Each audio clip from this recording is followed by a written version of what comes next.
Bonjour à tous et à tous, bienvenue dans ce nouvel épisode de Learning by Doing. Aujourd'hui, on va parler d'une fausse bonne idée qui concerne les retards sur les projets. Alors, je pense qu'on a été toutes et tous confrontés au moins une fois à ce sujet-là.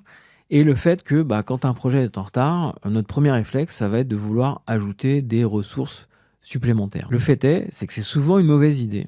En tout cas, une fausse bonne idée, on va dire plutôt. Et je vais essayer de vous expliquer pourquoi et peut-être de vous dire quoi faire à la place. Ce sujet-là, alors je ne sais pas dans quel contexte vous travaillez, mais moi je l'ai beaucoup vécu quand je travaillais dans une agence, dans le conseil, et qu'on avait des projets, alors souvent des projets un peu technologiques, du développement à faire, où le réflexe un peu rapide quand on s'apprête à louper une deadline, c'est de se dire en fait il faut juste plus de monde, plus de bras pour avancer sur le sujet. C'est une première action et c'est souvent logique en fait, en se disant plus de bras, plus de travail abattu, donc plus de chances de rattraper le retard. Sauf qu'en fait, c'est une fausse bonne idée. Pourquoi ? Alors, je vais faire appel à un monsieur qui s'appelle Joseph Brooks, je crois, et qui s'est beaucoup attaché à théoriser et donner des méthodes pour développer des projets informatiques. Il a même énoncé une loi qui s'appelle la loi de Brooks, qui précise bien un sujet, c'est que d'ajouter des personnes à un projet en retard ne fait qu'accroître son retard. Autrement dit, au lieu d'accélérer, vous risquez même de freiner encore plus votre équipe. Et il y a une superbe illustration, alors je ferai le lien vers un article que j'ai écrit sur le sujet, vous trouverez une illustration géniale, qui dit qu'en fait, plus il y a de personnes sur un projet, plus il y a de liens de communication entre deux personnes, et plus ça complexifie simplement le projet. Les trois raisons principales qu'il évoque, sur lesquelles il base cette loi, c'est de dire que en fait, quand on ajoute du monde, on accroît le coût de l'intégration. Parce que les nouveaux arrivants doivent être formés, ça va mobiliser des ressources et ça va donc ralentir naturellement ceux qui sont déjà en place et qui sont déjà en production sur le sujet. La seconde raison, c'est que simplement la communication devient plus complexe. Pourquoi elle devient plus complexe ? Parce que plus il y a de monde, plus il faut se synchroniser, expliquer, coordonner. Et d'un autre côté, plus il y a de monde, plus le risque de malentendu ou d'équivoque va augmenter en même temps. Et enfin, le dernier point que je trouve le plus intéressant, c'est qu'en réalité, quand on a des choses à faire, tout n'est pas fractionnable. Il y a certaines tâches qui nécessitent une compétence individuelle qui prend du temps à acquérir et en fait, juste couper cette tâche en deux la fera pas aller 2 fois plus vite. Une fois qu'on a dit ça, se pose la question de dire « Ok, Baptiste, c'est génial, mon projet est en retard, mais moi, je fais quoi ? Qu'est-ce qu'on peut faire à la place ?»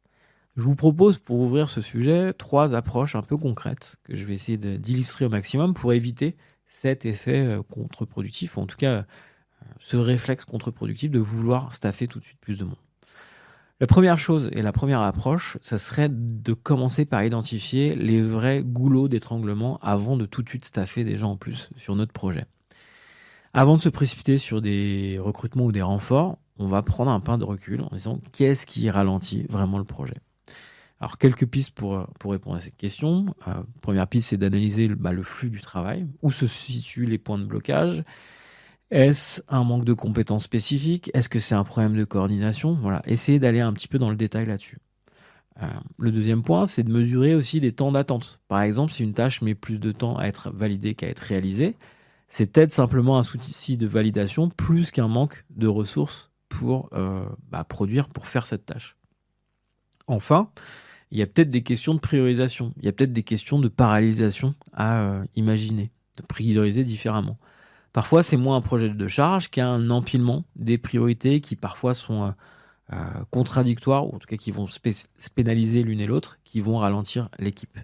Par exemple, une équipe tech qui est bloquée sur un projet car elle attend des décisions produits, plutôt que d'ajouter des développeurs, on va plutôt chercher à fluidifier en amont la prise de décision sur le produit.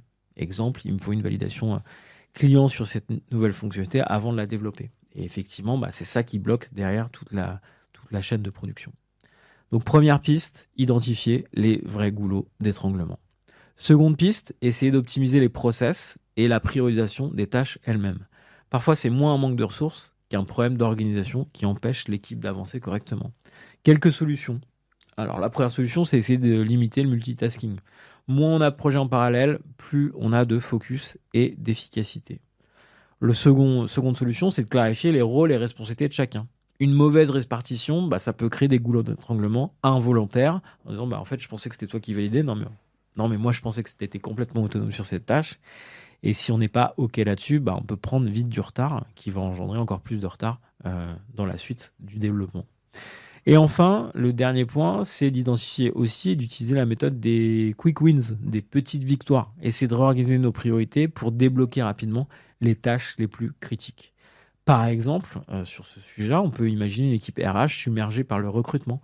Plutôt que d'ajouter un recruteur, essayer de revoir le process. Est-ce qu'on peut automatiser certaines étapes, comme le screening de CV, comme les tests techniques, pour accélérer le flux et proposer aux gens présents de se focaliser sur des tâches qui ont le plus de valeur ajoutée pour l'équipe. En tout cas, sur lesquelles on sait que c'est des tâches un peu critiques où il faut vraiment qu'il y ait un humain, ça ne peut pas être un automate qui gère ce sujet-là.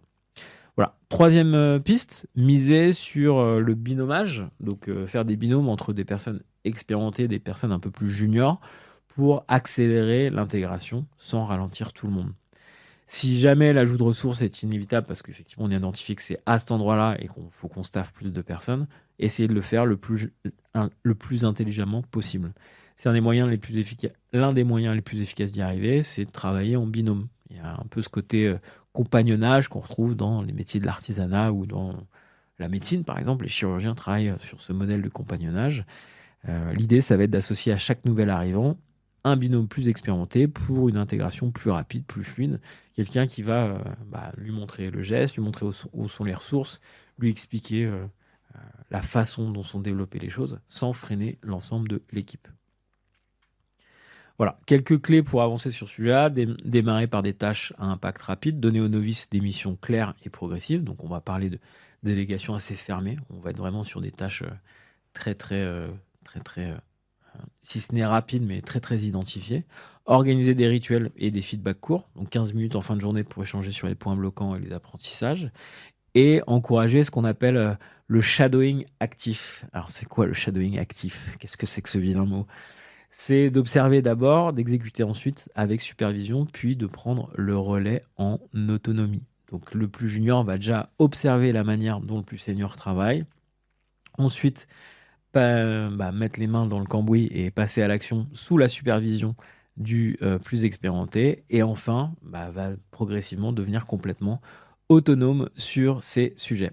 Un petit exemple là-dessus pour illustrer. Alors, mon vocabulaire est très technique, mais en fait, ça concerne par exemple une équipe commerciale qui doit absorber une nouvelle recrue en pleine montée en charge. Plutôt que de la noyer sous des objectifs immédiats, lui faire suivre un binôme senior, donc aller avec un binôme, je sais pas, en rendez-vous client, avant de la lâcher en solo, tout de suite trouver ses réflexes, peut-être mimer un petit peu le comportement, les argumentaires, même le body language dans certains cas, de son aîné. Mais tout ça va lui permettre de s'intégrer plus rapidement. En bref, je dirais que le plus n'est pas toujours le mieux et qu'avant d'ajouter des ressources à un projet en retard, essayons de prendre le temps de diagnostiquer les choses en identifiant le véritable goulot d'étranglement, en se posant la question de comment optimiser l'existant et si vraiment on doit staffer, comment le faire sans ralentir l'ensemble du projet. Une équipe bien organisée avec des process optimisés avance souvent plus vite qu'une équipe plus grande mais mal coordonnée. Pour finir, je vous invite à tester un peu un nouveau rituel pour en parler autour de vous. C'est quelque chose dont j'ai déjà parlé dans des épisodes. Ce rituel s'appelle la rétrospective. C'est un rituel qui est hérité des méthodes agiles. C'est une réunion en équipe de 30 à 60 minutes dans laquelle on va revenir sur notre façon de travailler ensemble. Donc on ne parle pas de ce qu'on a produit, mais on parle vraiment de comment on l'a produit et comment on a travaillé autour de ce projet-là. On va répondre à 3 questions. Alors, les questions qu'on appelle KEEP, donc qu'est-ce qui fonctionne bien et qu'on doit garder parce que c'est ce qui fait qu'on est efficace et qu'on travaille dans de bonnes conditions. Les questions STOP, donc qu'est-ce qui ne fonctionne pas et qui nous empêche d'avancer, qui génèrent de la frustration, qui sont des vrais bloqueurs et qui peuvent générer du retard ou du dépassement budgétaire par exemple. Et enfin, les questions START, c'est qu'est-ce qu'on pourrait initier pour améliorer notre fonctionnement. Alors, soit pour renforcer ce qui fonctionne bien, soit pour remplacer ce qu'on a décidé d'arrêter, soit simplement parce que c'est des pistes d'amélioration qu'on a envie de tester. Au-delà du côté très fédérateur de cette discussion, parce qu'effectivement, les gens sont intéressés à améliorer la façon dont on travaille, nos méthodes de travail. Ce sont les plans d'action mesurables et affectés à chacun de vos collègues qui vont vraiment faire la différence. C'est peut-être le seul reproche qu'on peut faire à cette rétrospective, c'est si elle n'est pas suivie d'un plan d'action très identifié, avec des dates et avec des responsables sur chacun des plans d'action qu'on veut tester, souvent ça tombe un petit peu à l'eau. Voilà, j'espère que ces réflexions vous aideront. N'hésitez pas à transférer cet épisode à qui de droit si jamais ça peut faire réfléchir l'un de vos collègues. Je vous donne, quant à moi, je vous donne rendez-vous la semaine prochaine pour un nouvel épisode de Learning by Doing. À bientôt.